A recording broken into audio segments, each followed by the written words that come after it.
Assalamualaikum warahmatullahi wabarakatuh. Okey, hari ini cikgu teruskan lagi dengan PDP kita. Okey, untuk hari ini cikgu akan ajar kamu untuk membuat pengelasan haiwan. Okey. So, haiwan boleh dikelaskan kepada dua kelas yang utama. Yang pertama adalah kelas invertebrata dan yang kedua adalah kelas vertebrata. Okey, kita tengok apa yang dia maksudkan dengan invertebrata dan vertebrata. Vertebrata adalah haiwan yang ada tulang belakang. Okey, haiwan yang ada tulang belakang, kita golongkan dia, kita kelaskan dia kepada kelas vertebrata. Okey, haiwan yang dikelaskan sebagai haiwan invertebrata adalah haiwan yang tidak mempunyai tulang belakang. Okey, bagaimana kita nak mengenal pasti sama ada haiwan tersebut adalah vertebrata atau invertebrata? Okey, kalau kumpulan vertebrata, kita akan nampak permukaan badan dia keras. Maksudnya confirm lah dalam badan dia tu ada tulang belakang. Tetapi sekiranya badan dia lembut, contohnya macam cacing, lintah, pacat. So, semua itu adalah haiwan yang badannya lembik, badannya lembut. Di dalam dia ada cecair. So, haiwan itu kita golongkan dia sebagai kumpulan haiwan invertebrata. Okey, jelas ya? Ada haiwan, dua kelas yang utama, invertebrata dan vertebrata. Kita pergi yang pertama. Haiwan invertebrata iaitu haiwan yang tidak mempunyai tulang belakang. Ada dua lagi ciri sepunya yang kita boleh kelaskan. Yang pertama, tanpa kaki.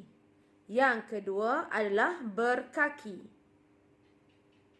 Okey. Tanpa kaki dan berkaki ni kita panggil sebagai ciri sepunya. Kenapa dia ciri sepunya? Ciri dia lebih kurang sama. Tetapi yang ni tak ada kaki, yang ni ada kaki. So, itu namanya ciri sepunya. Okey. Haiwan invertebrata tanpa kaki, ada dua lagi ciri sepunya yang boleh kita kelaskan. Badan tanpa segmen dan juga badan bersegmen. Okey, apa yang dikatakan sebagai badan bersegmen dan tanpa segmen? Okay, cikgu bagi contoh kat kamu. Kalau kamu nampak macam ni, contoh ini adalah haiwannya. Lintah bulan. Cacing yang badan keras tu kita panggil apa? Ulat gonggok kan? Ulat gonggok. Ulat gonggok badan dia ada sengkatan-sengkatan macam ni. So, ini namanya segmen. Okey? So, kalau badan dia licin macam ni, tak ada sengkatan pun. So, ini namanya badan yang tidak ada segmen. Boleh ya? Badan per segmen contohnya adalah seperti cacing, lintah, pacat. So, kamu boleh nampak memang tak, daripada mata kasar kita tak nampak. Kalau tengok daripada jauh, kalau tengok daripada dekat kita akan nampak. Okey, kita akan nampak. Yang cacing itu dia punya permukaan tu ada garis-garis macam ni. Okey? So, itu tergolong dalam kumpulan invertebrata tanpa kaki, badan bersegmen. Untuk yang tidak ada segmen pula, contohnya adalah planaria, siput babi, buran dan sebagainya. So, maksudnya badan dia licin. Okey, tak ada satu pun yang segmen-segmen yang terbentuk. Okey, cikgu teruskan lagi. Haiwan invertebrata juga tetapi berkaki. Kalau dia ada kaki, berapa banyak kaki? 3 pasang kaki ataupun lebih daripada 3 pasang kaki. So, ini kaki, ini kaki. Jadi, ini adalah ciri sepunya. Okey, haiwan apa yang ada kaki tapi 3 pasang saja? Lipas, kupu-kupu, semut. Okey. Invertebrata tak ada tulang belakang, ada kaki, tapi kaki dia lebih daripada 3 pasang kaki. Contoh, lipan, kalajengking, udang dan sebagainya. So, ini adalah haiwan yang berada di dalam kelas invertebrata. Ingat lagi apa cikgu terangkan tadi? Invertebrata adalah haiwan yang tidak mempunyai tulang belakang. Jadi kalau invertebrata tak ada kaitan dengan ikan, tak ada kaitan dengan burung, tak ada kaitan dengan ular, tak ada kaitan dengan katak, tak ada kaitan dengan manusia. Tak ada. Sebab yang cikgu sebut tadi tu semua yang ada tulang belakang. Kalau invertebrata yang tak ada tulang belakang. Okey, cikgu teruskan lagi tentang pengelasan untuk haiwan vertebrata. Ingat lagi cikgu dah terangkan tadi, haiwan vertebrata ialah haiwan yang mempunyai tulang belakang. Jadi kalau dia ada tulang belakang, bermaksud ada 5 kelas yang utama. Kamu dah belajar sekolah rendah dah. Okey? Ada 5 kelas yang utama. Yang pertama adalah kelas ikan. Ikan ada tulang belakang tak? Ada.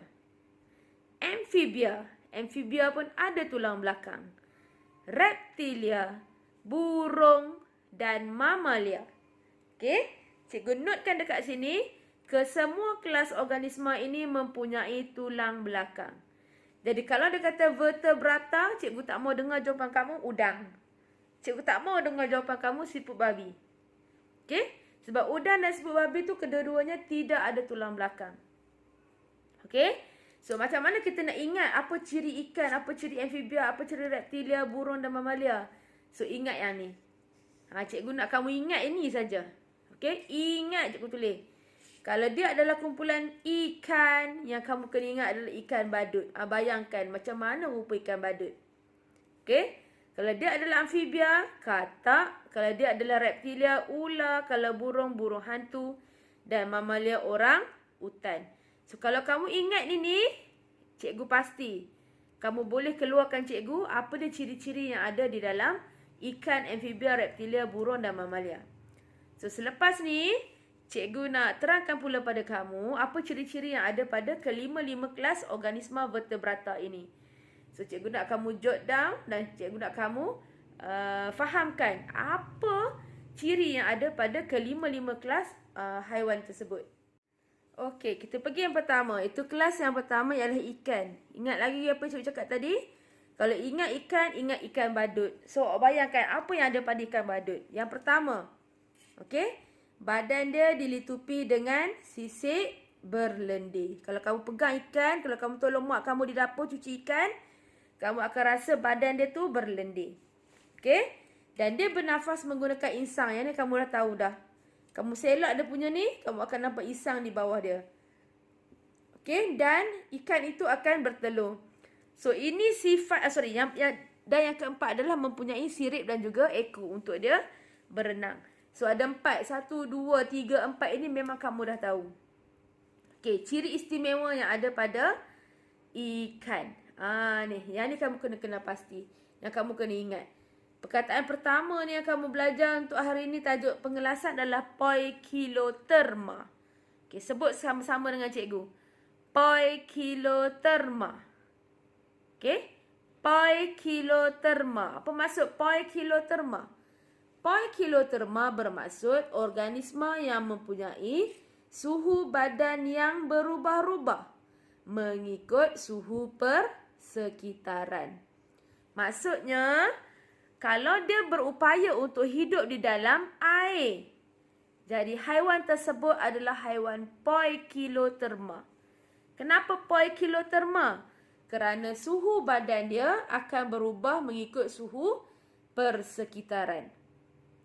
Cikgu bagi contoh kat kamu. Kalau hari tu air dalam suhu dalam air tu 20 darjah Celsius. Sejuk sikit lah. Jadi apa jadi pada suhu badan ikan? Untuk dia hidup dalam tu, suhu badan dia akan menjadi sedikit panas. Supaya dia dapat hidup dengan elok di dalam tu. So itu maksudnya dia berubah-ubah. Okey? Suhu kat luar panas, badan jadi sejuk. Suhu luar sejuk, badan lagi panas. Macam tu. Okey? Dia berubah mengikut suhu persekitaran. Itu adalah poikiloterma. Cikgu nak kamu ingat sampai bila-bila. Organisma yang berdarah ataupun sifat dia adalah poikiloterma ialah haiwan yang hanya boleh hidup di dalam air sahaja. Okey? Maksudnya kalau dia kena campak dalam air, dia boleh survive, dia boleh hidup. Okey? Automatically, dia sifatnya adalah poikiloterma. Tapi kalau yang duduk di atas darat, namanya bukan poikiloterma. Okay? Alright, next one is ciri yang terakhir adalah dia melakukan persenyawaan luar. Maksudnya, ni tengok gambar cikgu lukis ni. Maksudnya, ikan ini betina akan mengeluarkan telur. Ikan jantan akan keluarkan sperma. Jadi percantuman itu berlaku di luar badan betina. Jadi itu adalah persenyawaan luar. So ini adalah ikan. Okey. Poikiloterma, persenyawaan luar, badan dilitupi dengan sisik yang berlendir, ada sirip dan ekor untuk berenang, bernafas guna insang dan akhirnya dia akan bertelur. Dan telurnya akan terus tidak ada cengkerang. Okey? Okey, cikgu teruskan lagi dengan amfibia. Amfibia ingat lagi? Katak, kodok, salamander. Okey? Katak duduk di mana? Di dalam air. Jadi dia adalah poikiloterma. Okey? Ingat macam tu saja. Kalau dia boleh duduk dalam air, dia adalah poikiloterma. Okey, masa bila katak tu boleh duduk dalam air? Semasa bila? Dia masih anak. Anak amfibia hidup di dalam air. Bila dia duduk dalam air, jadi dia bernafas menggunakan insang. Kalau katak dewasa, tak duduk dah di dalam air. Dia hidup di darat. Bila dia hidup di darat, dia bernafas menggunakan paru-paru dan juga kulit lembap. Okey. So, katak juga menghasilkan telur. Okey. Telur yang berlendir tidak ada cengkerang. Telur berlendir lembik-lembik macam tu. So, itu adalah telur katak. Jadi, telur katak itu sifat dia berlendir dan tidak ada cengkerang. Okey, boleh ya? So, ni katak. Kalau di atas darat, dewasa. Kulit dan paru-paru. Lepas tu, kalau dia dalam keadaan, ni kita panggil apa? Berudu. So, dia bernafas menggunakan insang. Jadi, kalau dia boleh hidup di dalam air. Jadi, bermaksud, dia adalah haiwan poikiloterma. Okey, seterusnya adalah reptilia. Reptilia ingat balik apa cikgu suruh kamu ingat? Sama ada ular, buaya dan sebagainya. So, apa sifat ular, buaya tu? So, sifat yang pertama, dia adalah juga poikiloterma. Bila dia poikiloterma, bermaksud suhu badan dia berubah-ubah mengikut suhu persekitaran. Suhu badan dia tak tetap. Okey? Dia melakukan persenyawaan dalam, bermaksud proses percantuman ovum dan juga sperma berlaku di dalam badan induk betina. Permukaan badannya bersisik dan berkulit keras. Kalau kamu pegang kulit buaya, keras. Okey?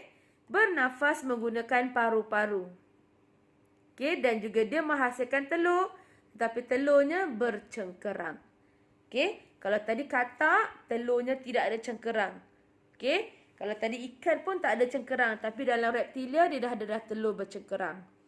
Okey. Sifat dia punya darah dia adalah poikiloterma reptilia. Okey. Kalau ikan pun poikiloterma. Kalau amfibia pun poikiloterma. Okey. Cuma untuk reptilia, persenyawaannya adalah persenyawaan dalam. Dan permukaan kulit dia adalah bersisik dan juga berkulit keras. Jadi dia bernafas. Dia dah start dah menggunakan paru-paru. Okey, next one is burung. Apa sifat burung? Ingat balik burung apa yang ada lah kat luar tu. Burung, merpati boleh. Ayam boleh, itik boleh, semua boleh. Yang ada kaitan dengan burung. Okey, apa sifat burung? Yang pertama, dia mempunyai paruh. Ni cikgu lukis kat kamu. Paruh. Dia mempunyai kepak dan sayap untuk terbang. Badan dia dilitupi dengan bulu pelepah. Dia bukan dengan bulu, dia dengan bulu pelepah. Menghasilkan telur-telur yang bercengkerang keras. Okey. Burung telah bernafas menggunakan paru-paru dan mempunyai kaki sepasang. Okey. Persenyawaan burung adalah persenyawaan dalam. Okey. Dan sifatnya disebabkan dia burung hanya boleh hidup di darat saja. Jadi sifatnya adalah homoioterma. Okey, sebut dengan cikgu. Homoioterma. Homoioterma. Apa maksud homoioterma? Haiwan yang suhu badan dia sama. Okey? Walaupun suhu dekat luar berubah, tetapi suhu badan dia masih sama. Kalau kat luar tu dah panas, suhu dia masih 37. Okey? Kalau suhu kat luar pun sejuk, suhu badan dia masih juga 37. Okey? So, itu yang dipanggil sebagai homoioterma. Okey, dan yang terakhir adalah daripada kelas mamalia. Mama siapa? Mamalia. Apa sifat mamalia? Apa contoh mamalia? Orang utan. Manusia juga adalah mamalia. Apa sifat kita? Okey, sifat kita adalah homoioterma di mana suhu badan kita tak berubah. Macam kamu cek suhu kat luar pergi sekolah tu lah. Walaupun hari tu hujan, suhu sejuk, badan kamu masih 37. So itu maksud dia. Okey? Badan kita dilitupi dengan bulu dan juga rambut halus. Kalau tak percaya, tengok tangan sendiri. Ada tak bulu roma? Okey? Kita bernafas menggunakan paru-paru. Persenjawaan adalah persenjawaan dalam. Dan kita akan melahirkan anak. So, ini sifat istimewa untuk mamalia. Melahirkan anak. Okey? So, after this, kita akan buat pengelasan organisma berdasarkan ciri sepunya.